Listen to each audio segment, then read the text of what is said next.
한번 고백합시다. 예외 없는 심판, 예외 없는 구원. 여러분, 우리 예외 없는 심판, 예외 없는 구원을 통해서 우리들이 가져야 될 마음의 상태를 한번 점검해 봐야 되는데요. 특별히 우리는 계시록 3장에 있는 라오디게아 교회의 모습을 늘 우리는 유념해 두어야 됩니다. 많은 학자들이 라오디게아 교회는 오늘 이 시대에 주님 오실 날 멀지 않은 이 시대에 교회의 모습이다 라고 말씀을 합니다. 그 라오디게아 교회의 전형적인 특징이 뭐였습니까? 나는 부자라, 나는 부유하여 부족한 것이 없다 라는 그런 고백이었죠. 그러나 주님은 그런 라오디게아 교회를 향하여서 네 눈먼 것과 네 가련한 것과 네 벌거벗은 것을 네가 알지 못하는구나 라고 말씀하시죠. 그러면서 어때요? 눈먼 것, 눈이 멀었어요. 보지 못한다는 얘기죠. 그래서 어때요? 금으로 안약을 사서 발라 보게 하고, 할렐루야. 금으로 안약을 사서 발라 보게 하라는 얘기입니다. 네가 금을 귀하게 여기는데 그 금은 그런 데 쓰는 게 아니고 네 눈 띄우는데 금을 사용하라 라는 얘기입니다. 그러면서 하시는 말씀이 네 신앙이 어찌 그리 미지근하냐, 뜨겁지도 아니하고 차갑지도 아니하구나. 여러분, 라오디게아 지역은 온천물이 나오는 그 내가 있고요. 그 한쪽에는 또 차가운 물이 이렇게 나오는 샘이 있어요.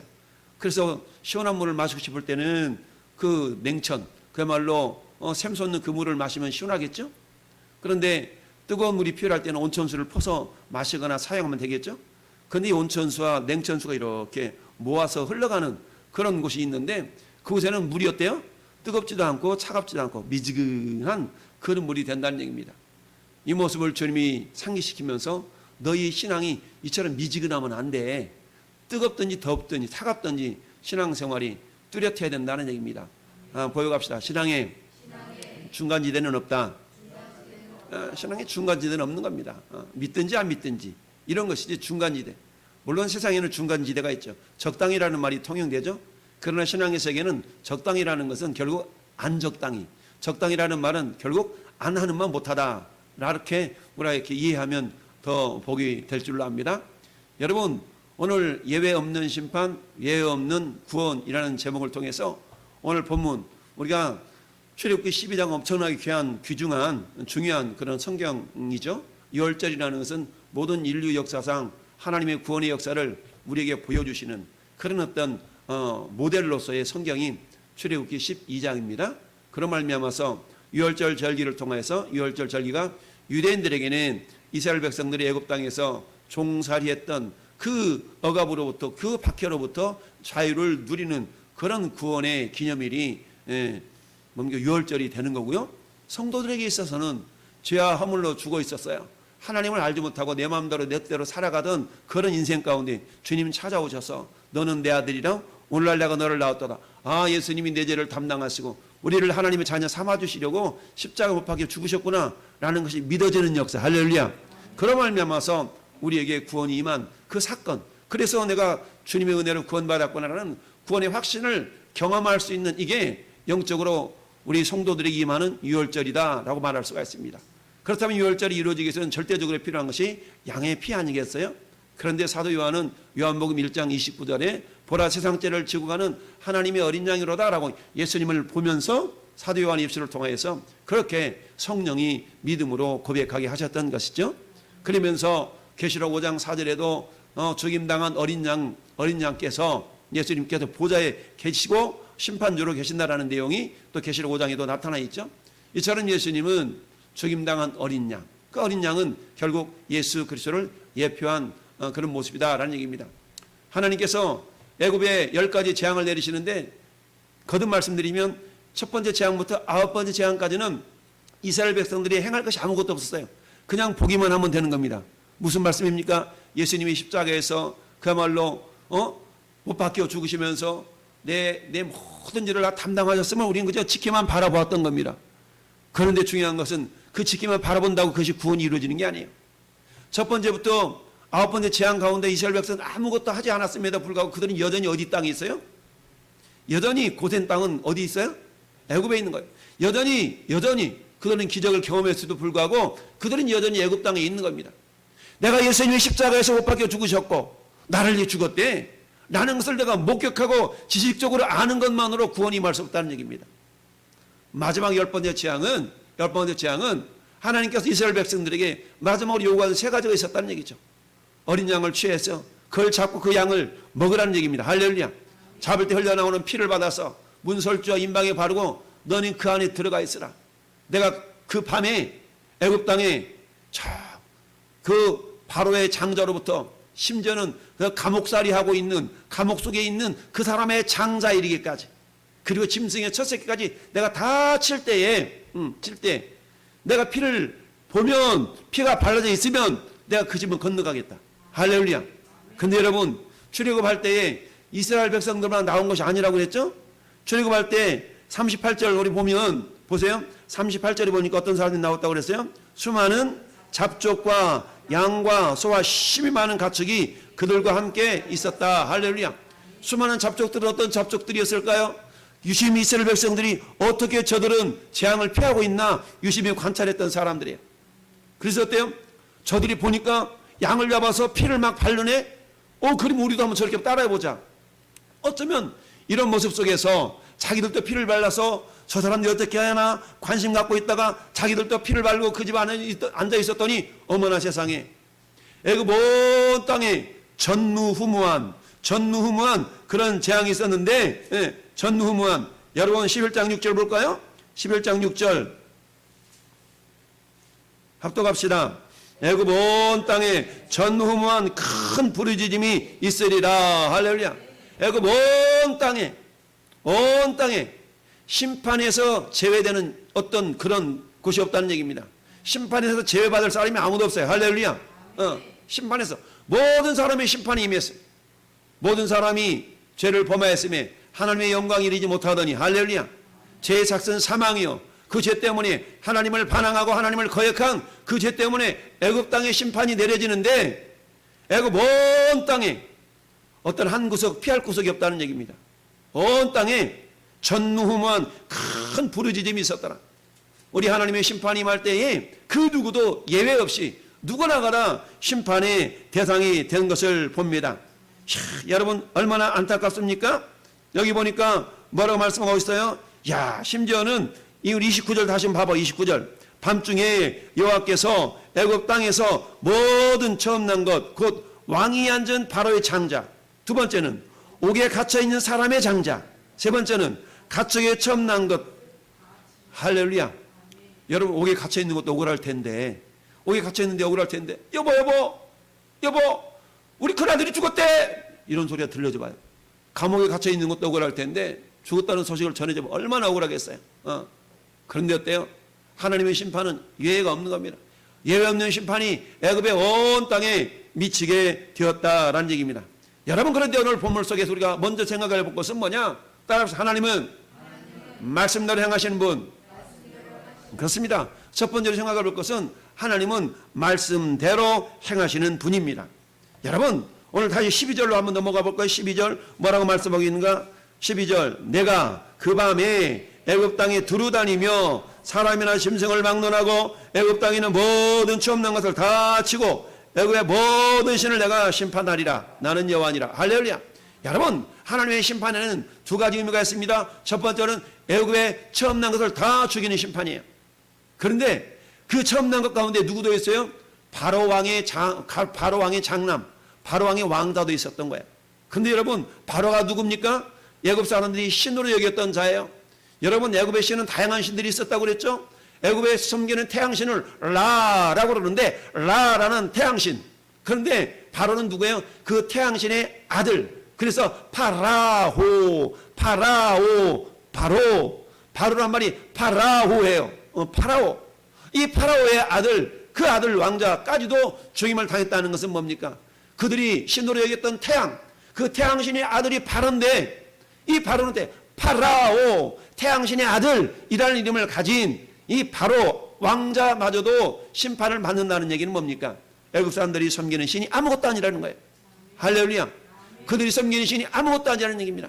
여러분 흑암재앙을 통해서 그들의 빛을 주관하시는 신이 태양신인데 하나님은 흑암재앙을 통해서 우리가 섬기는 태양신이 아무것도 아니네? 라는 것을 깨닫도록 하셨어요.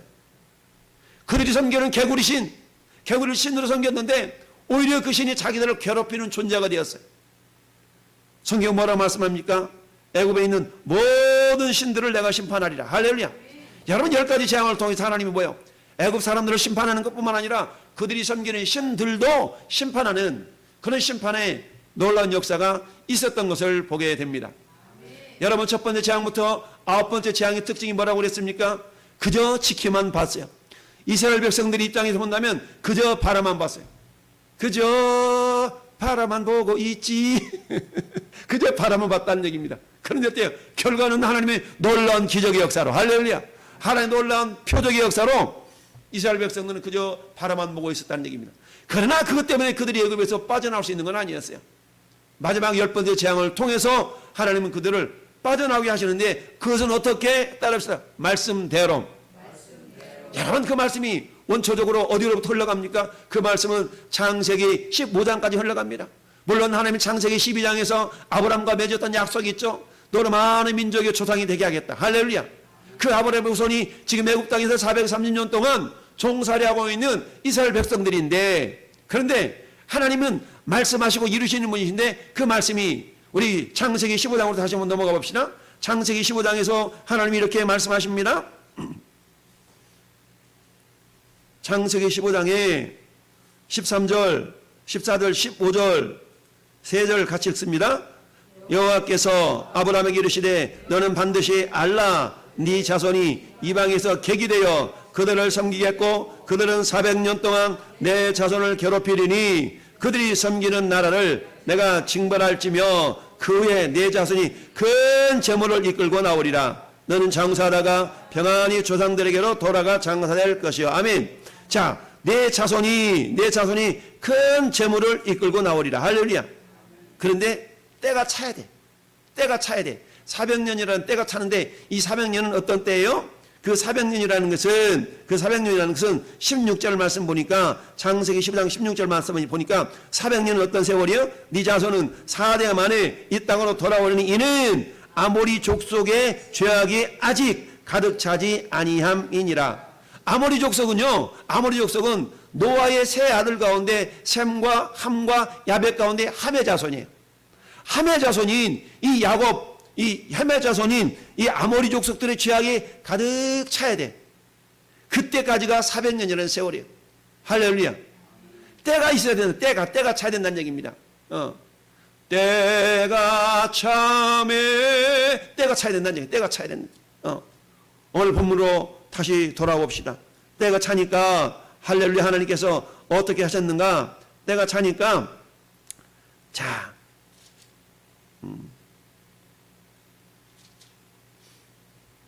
40절 오늘 본문으로 다시 돌아와서 자, 이스라엘 자손이 애굽 땅에 거주한 지 430년이라 30년이 연기가 돼서 연기. 30년 연기된 까닭은 출애굽 2장 원인이 2장에 있어요. 하나님 앞에 기도하지 않음으로 말미암아서 그 세월이 이게 늘어났어요. 왜 그러냐면 하나님이 약속이 있다 할지라도 너희는 내게 뭐 해야 된다고 그랬어요? 구하여야 할지라. 근데 구하지 않으니까 30년의 세월이 흘러간 이런 것들은 이제 차치하고, 자, 그러면서 430년이 끝나는 그날 여호와의 군대가 애굽 땅에서 나왔은즉 이 밤은 그들을 애굽 땅에서 인도하여 내심으로 말미암아 여호와께 지킬 것이니 여호와의 밤이니라. 아멘. 할렐루야. 이처럼 하나님께서 이스라엘 백성들을 이제 멋대로 말씀대로, 할렐루야, 따라서 말씀대로 이처럼 이끌어 내신 것을 우리가 알 수가 있습니다. 할렐루야. 말씀대로 이끌어 내셨어요. 그래서 하나님은 어떠신 분이다? 말씀대로 행하시는 분이시다. 따라합시다. 말씀대로 행하시는 분. 말씀대로 행하시는 분. 우리가 민수기서 23장 19절 간혹 우리가 인용하잖아요. 메소포타미아 무당이었던 발라미를 모압왕 발라기가 고용을 해가지고 저 출애굽해서 가나안 땅으로 가는 그 광야길에 있는 그 이스라엘 백성을 저주하라고 불렀을 때에 오히려 하나님은 이 발라미의 입술을 주랑해가지고 저주 대신 축복하라고 명령을 내리시잖아요. 그러면서 그렇게 고백하죠. 하나님은 사람이 아니시니 거짓말을 하지 않으시고 인생이 아니시니 후회가 없으시다. 어찌 그 말씀하신 말을 행하지 않으시며 하신 말씀을 실행하지 아니하시랴. 할렐루야. 하나님 말씀하신 말을 반드시 행하신다라는 이야기입니다. 할렐루야. 자, 여러분 이사야도 펴봅시다. 자, 우리가 체크해 놓을 말씀입니다. 이사야 14장. 이건 이사야에서 두 관에 펴봅시다. 이사야 14장. 이사야 14장. 자, 24절. 이사야 14장 24절. 자, 24절부터 27절까지 제목이 뭐예요? 여호와께서 아수르를 파하시리라. 여러분, 지금 이사야 선지자는 어느 시대에 사역했던 선지자면요, 주전 700년이니까 주전 700년의 상황이 히스기야 왕 때예요. 히스기야 왕. 그러면 히스기야 왕 때 나타난 사건이 있었다고 그랬죠? 히스기야 왕 때는 어떤 사건이 있었냐면 북쪽 이스라엘이 아수르에게 멸망당한 사건이 있었어요. 북쪽 이스라엘이 아수르에게 멸망을 당해요. 이때 히스기야 왕, 남쪽에는 히스기야 왕이었고 북쪽에는 호세아 왕이었어요. 근데 이때 멸망을 당하거든요. 근데 멸망당한 그 북쪽 이스라엘 향해서 하나님은 북쪽 이스라엘이 아수르에게 멸망을 당하는데, 근데 아수르를 향해서 하나님께서 어떻게 예언을 하시면 이렇게 하셔요. 24절 시작. 만군의 여호와께서 맹세하여 이르시되 내가 생각한 것이 반드시 되며 내가 경영한 것이 반드시 이루리라. 내가 아수르를 나의 땅에서 파하며 나의 산에서 그것들을 질발부리니 그때 그 멍에가 이스라엘에게서 떠나고 그의 짐이 그들의 어깨에서 벗어질 것이니라. 이것이 온 세계를 향하여 정한 경영이며 이것이 열방을 향하여 편손이라 하셨나니. 27절. 만군의 여호와께서 경영하셨은즉 누가 능히 그것을 패하며 그의 손을 펴셨은즉 누가 능히 그것을 돌이키랴. 아멘. 24절이 내가 생각한 것이 반드시 되며 내가 경영한 것이 반드시 이루리라. 할렐루야. 이렇게 해도 결국 북쪽 아수르가 어디에 멸망을 당해요? 바벨론에게 멸망을 당합니다. 바벨론에게 멸망을 당하는데 아수르가 바벨론에 멸망을 당해. 그랬던 바벨론이 남쪽 유다도 멸망시키잖아요. 그런 남쪽을 멸망시켰던 바벨론을 향하여서 하나님 또 이렇게 예언을 하셔. 북쪽 이스라엘 멸망시켰던 이 아수르에 대해서 하나님은 너희들 내가 이렇게 멸망시킬 거야 라고 하나님 말씀하시지만, 그 다음에 이 아수르를 멸망시키던 바벨론을 향해서는, 자, 저 뒤에 46장 넘어가 보세요. 이사야 46장. 이사야 46장에 하나님이 이렇게 또 말씀하셔요. 이사야 46장에 이사야 46장 자, 9절 말씀 보면 이렇게 말씀하세요. 내가 시초부터 종말을 알리며 아직 이루지 못한 일을 옛적부터 보이고 이루기를 나의 뜻이 설 것이니 내가 나의 모든 기뻐하는 것을 이루리라. 10절 46장 10절 이사야. 자, 11절 시작.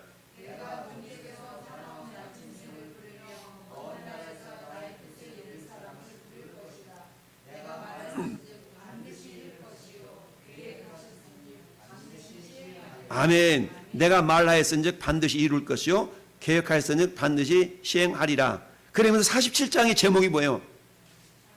바벨론 심판. 그렇죠? 남쪽 유다를 멸망시켰던 바벨론을 하나님이 심판하시겠다는 예언의 메시지예요. 그걸 하나님 뭐하고 있는 거예요? 계획하고 있는 거예요. 그러면서 동쪽에서 살아온 날짐승을 부르며 먼 나라에서 날들을 이룰 사람을 부를 것이라. 이 사람이 누구냐면 페르시아의 왕이었던 그 고레스예요. 고레스를 통해서 바벨론을 멸망시키고 결국 유대 이스라엘 백성들을 어때요? 저 바벨론에서 자유케 하시고 예루살렘 돌아가 성전을 재건하라고 허락해 주잖아요. 야, 얼마나 성경이 이렇게 촥촥촥 멋지게 들어맞습니까?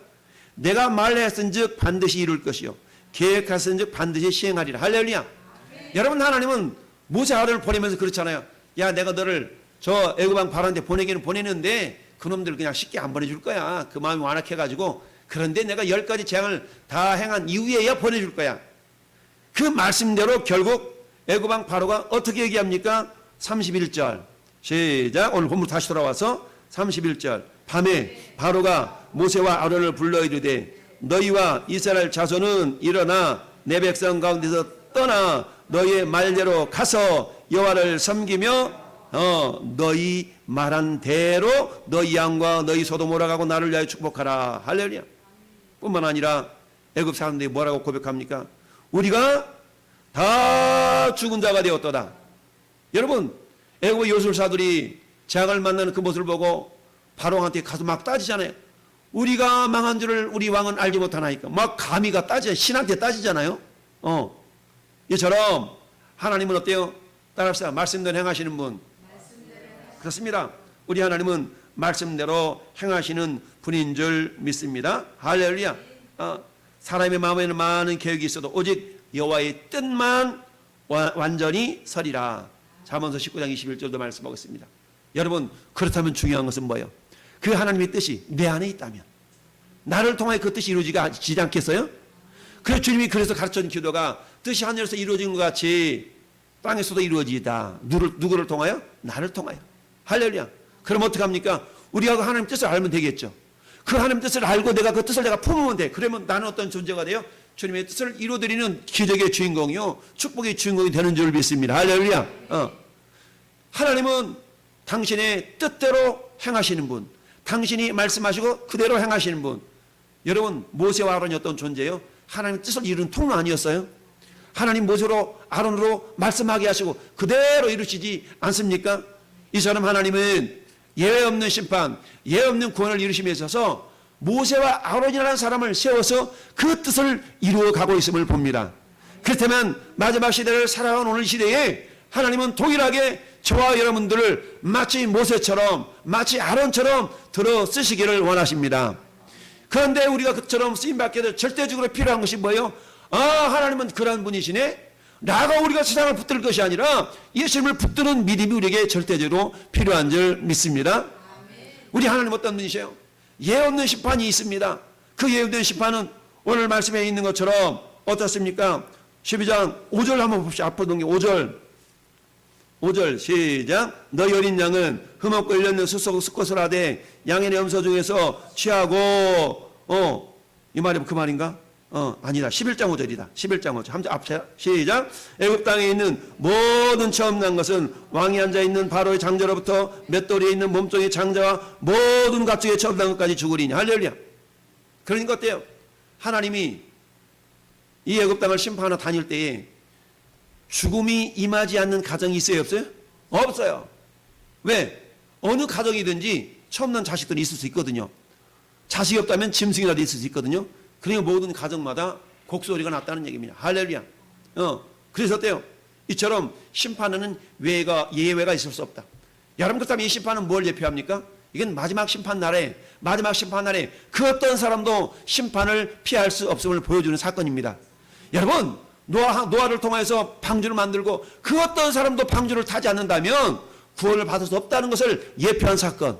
여러분, 소돔과 고모라 땅에서 천사의 손에 이끌려 소돔과 고모라 성을 벗어나지 않는 롯의 아내와 롯의 두 딸을 제외한 그 누구도 구원을 받을 수 없었던 것처럼 하나님의 심판에는 예외가 있을 수가 없다는 얘기입니다. 할렐루야. 심판하기로 작정된 영혼은 누구나 심판을 받을 수밖에 없다라는 얘기입니다. 할렐루야. 그러나 하나님은 살아계시기 때문에 모든 사람을 심판하시되 심판을 벗어날 수 있는 기회를 주셨으니 할렐루야. 그것은 예수 그리스도를 붙드는 겁니다. 예수 그리스도를 믿는 겁니다. 예수님의 피를 바르는 겁니다. 예수님의 살을 먹는 겁니다. 할렐루야. 첫 번째 재앙부터 아홉 번째 재앙까지는 그저 지키만 보면 됐어요. 지키만 보면 됐어요. 예수께서 십자가 못 박혀 죽는구나. 지키만 보면 됐어요. 그러나 그들이 구원을 이루기 위해서는 그 예수가 나의 죄를 담당하셨다는 사실을 믿는 거예요. 그 사실을 받아들이는 겁니다. 왜 죽지? 죄 때문에 죽었겠지. 예수님이 십자가에 죽었다는 그 사실, 십자가 못 박혀 죽는다는 사실, 수많은 군중들이 지켜보며 바라보며 확인하였지만 그것이 그들에게 구원과는 아무런 상관이 없었던 거예요. 예수님의 죽음이 그들에게 구원이 되기 위해서는 그 예수가 내 죄 때문에 죽었다는 사실을 인정하고 그 예수님이 나의 구주가 되어야만이 구원이 될 수가 있다는 사실입니다. 이 구원이 나에게 임하기 위해서는 어때요? 예표적인 사건으로 우리가 많은 붙들 것이 있지만 흠없는 어린 양을 취해야 됐어요. 흠없는 어린 양은 예수님이에요. 예수님을 붙들어야 된다는 얘기입니다. 할렐루야. 그분이 흘리신 보혈을 우리가 믿어야 된다는 얘기입니다. 할렐루야. 그 예수의 보혈을 우리는 지금도 믿고 뿌리고 덮고 믿음으로 고백하며 선포할 때에 재앙이 넘어가는 줄 믿습니다. 심판이 넘어가는 줄 믿습니다. 할렐루야. 그리고 날마다 주님의 살을 먹는 자들이 되어야 됩니다. 할렐루야. 우리가 주님의 살을 먹고 마시고 피를 마시고 그 살을 먹는다는 것은 날마다 말씀과 기도로 깨어서 주님과 동행할 때에 할렐루야. 내가 구원 받았다는 확증이 증거가 나타나는 줄 믿습니다. 그렇다면 예외 없는 구원은 뭡니까? 예외 없는 구원은 뭐예요? 양 설주와 인방의 피를 발고 그 안에 들어가 있는 모든 사람은 어떤 사람이든 간에 구원을 받았다는 사실이에요. 비록 수많은 잡종이라 할지라도 그 사람이 이스라엘 백성이 아니라 할지라도 이스라엘의 행동을 엿보고 나도 따라해야지. 비록 나는 가진 것도 없고 보잘것도 없지만 나도 그럼 예수 믿어야지 라고 하는 사람에게는 구원이 임하더라. 할렐루야. 하나님이 세상을 이처럼 사랑하사 독생자를 주셨으니 이는 누구든지 그를 따릅시다. 믿는 자마다. 그렇습니다. 믿는 자마다라는 말은 예외 없어. 예외 없이 믿는 자마다 멸망하지 않고 영생을 얻게 하려 하심이라. 할렐루야. 예외 없는 구원이 일어날 수 있습니다. 하나님은 사랑의 하나님이시며 하나님은 공의의 하나님이십니다. 하나님은 죄값을 반드시 물으셔요. 죄의 사건 사망이기 때문에 애굽 땅을 심판하시기 위해서 재앙을 내리셨어요. 그러나 그 가운데서도 이스라엘 백성들을 엿보며 그들을 따라했던 수많은 잡족들이 있었으니 이들에게도 구원이 임한 줄 믿습니다. 왜? 이들도 피를 발라서 짐승이 피를 내서 피를 발라기 때문에 우리 하나님의 심판이 그 밤중에 일어났어요. 여러분 어두운 밤중에 심판이 일어났다고 생각해 보세요. 얼마나 두렵고 얼마나 으스스하고 그랬습니까? 여러분 우리 하나님이 횃불을 켜고 돌아다니면서 피 있네? 피 없네? 그랬겠어요? 전능하신 하나님은 어느 가정이 어느 집이 피가 발라져 있고 어느 집이 피가 발라지지 않는지를 우리 주님은 다 아시는 거 아니겠습니까? 피를 볼 때에 내가 너희를 넘어가리니. 할렐루야. 이처럼 하나님은 모든 사람이 구원을 받으며 진리를 아는 데 이르기를 원하시지만 그러나 하나님의 공의의 법칙은 그 모든 사람이 주님을 거절할 때는 예외 없이 그 누구도 예외 없이 심판에 이를 수밖에 없다라는 사실입니다. 할렐루야. 그러나 그 어떤 사람이 할지라도 주님의 보혈을 믿고 그 보혈을 바르고 그 보혈을 덮고 그 보혈을 인정하는 자들에게는 구원이 임한 줄 믿습니다. 사랑하는 성도 여러분, 오늘 성경은 우리에게 그렇게 말씀하고 있습니다. 자, 여러분, 시편 78편은 아삽이라는 사람이 지은 시거든요. 아삽의 시예요. 아삽은 다윗 왕 시대 때 성가 대장을 하는 사람인데 레이지파야. 이 아삽의 시를 썼는데 우리 시편 78편 한번 넘어가 볼까요? 시편 78편에 아삽이 시를 썼는데 78편에 몇 절을 보자면 저기 49절 50절부터 51절 52절까지 한번 볼까요? 저기 보니까 50절 50절 51절 52절 세 절을 읽어봅시다. 그는 진노로 길을 닦으사 그들의 목숨이 죽음을 면하지 못하게 하시고 그들의 생명을 전염병에 붙이셨으며 애굽에서 모든 장자 곧 함의 장막에 있는 그들의 기력에 처음 것을 치셨으나 그가 자기 백성은 양같이 인도하여 내시고 광야에서 양떼같이 지도하셨도다. 아멘. 여러분 애굽에 있는 모든 장자 곧 함의 장막에 있는 함의 장막은 함의 자손들이 누구라고 그랬어요? 애굽 땅에 있는 그런 사람들 아말렉 족속들. 할렐루야. 이 족속들이 함의 후손이라고 그랬죠? 성경 그렇게 말씀하고 있지 않습니까? 모든 장자 곧 함의 장막에 있는 그들의 기력에 처음 난 것들을 다 치셨다. 할렐루야. 그렇지만 어때요? 자기 백성은 양같이 인도하여 내셨다. 할렐루야. 자기 백성. 여러분 요한복음 13장 1절에 예수님이 그렇게 말씀하시잖아요. 우리 하나님은 예수님은 사랑하시되 자기 사람들, 자기 백성들, 자기 제자들 끝까지 사랑하시니라. 할렐루야. 자기 사람을 끝까지 사랑하신다고 그랬어요. 우리는 주님의 자기 백성인 줄 믿습니다. 우리는 주님의 자기 사람인 줄 믿습니다. 우리를 끝까지 사랑하신 그 사랑이 우리를 어때요? 우리 주님께 끝까지 그래서 죽도록 충성하라는 말씀이 그래서 나오는 겁니다. 사랑하는 성도 여러분, 오늘 예외 없는 심판, 그 누구도 심판에서 피해갈 수 없어요. 그러나 감사하게도 주님의 보혈을 믿는 저와 여러분들은 누구나가 빈부 귀천을 막론하고 남녀노소를 막론하고 할렐루야. 누구나가 예수를 믿기만 하면 그 보혈의 능력을 덧입기만 하면 구원에 이르는 줄 믿습니다. 이것이 뭐야? 하나님은 말씀대로 행하시는 분이다. 말씀하시고 이루시는 분인 것을 우리가 믿습니다. 그 신실하신 하나님의 그 언약의 말씀이 오늘도 여전히 저와 여러분을 통하여 이루어지고 있음을 감사하고 할렐루야. 나를 통하여서 마치 모세와 아론을 통하여서 그야말로 애굽 땅에 심판이 변하여 저주가 변하여 구원이 되기를 원했지만 그들은 끝까지 주님의 구원의 손길을 거절했기 때문에 결국 심판을 면할 수가 없었어요. 오늘날도 마찬가지 아니겠습니까? 심판이 임하기 전에, 마지막 임하기 전에 우리 어때야 됩니까? 주님 말씀에 겸손히 순종하고 우리를 통하여 행하실 그 구원의 역사가 오늘도 하나님 나를 통하여 누구를 구원하시기를 원하십니까? 나를 통하여 누구를 주께로 인도하기를 원하십니까? 우리가 기도하면서 그 한 영혼 한 영혼이 주께로 돌아와 내가 주님의 은혜로 구원을 받았노라고, 내가 주님의 은혜로 하나님의 자녀가 되었노라고, 나는 저 이스라엘 백성들이 피바른 저 모습을 따라만 했는데 내가 구원을 받았노라고 수많은 잡족들이 고백했던 것처럼 우리도 그런 은혜로 말미암아서 나를 통하여 하나님 저 영혼이, 아니 내가 아무개 집사님을 통하여, 아무개 장로님을 통하여, 아무개 교회를 통하여 내가 구원받았노라고 저와 여러분들이 주님 앞에 섰을 때 많은 사람들이 야 내가 저분 때문에 구원받았노라고, 내가 저 사람 때문에 구원받았노라고, 할렐루야. 사도 바울이 그러잖아요. 너희가 나의 상급이다, 너희가 나의 자랑이다, 할렐루야. 이런 자랑거리, 이런 상급이 저와 여러분 삶 속에 풍성하게 열매맺히기를 예수님의 이름으로 축원합니다.